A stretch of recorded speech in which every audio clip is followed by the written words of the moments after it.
Thanks for joining us. I'm Jonathan Martinez. I'm Mandy Noel.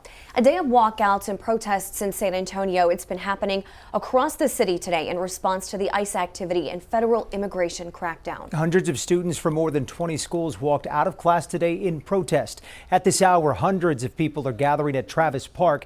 That's where local activists have been gathering for the past couple of hours now, letting their voices be heard. Our team of reporters is covering all the action. Phil Sterling has a wrap of all the student walkouts.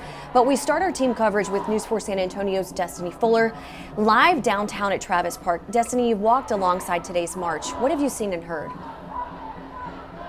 Well, Mandy, walk past tents and walking present tents because they've taken to the streets again. Around 2 o'clock, we saw well over 100 protesters show up at Travis Park, and there has not been a quiet moment since. They're calling it a national day of action, protesting against the recent ICE activity that we've seen across the country. Now, there is, again, you guys talked about those walkouts. Some of them met here where we've seen people who have left their jobs, kids left school, and they're aiming for no business as usual until things change. During the march, we walked with protesters who say they were in Dilley this week calling for the release of 5-year-old Liam Ramos, and they were hit with tear gas at that protest, and they tell me it won't stop their fight.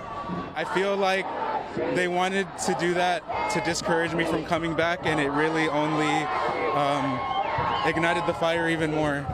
So what are you out here fighting for?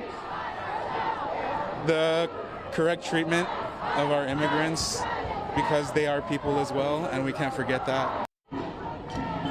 And we also heard protesters say they believe it's their duty and their right to keep applying pressure to local and national leaders until they see change. Now, again, this is the second lap that they've done around the streets of downtown. This group has gotten a little bit smaller because it's gotten colder. But the one thing I cannot say is they have not gotten quieter. They said that they're going to continue these efforts until they see things change, not only here in San Antonio, not only in Minnesota, but in the United States as a whole. I'll send it back to you guys.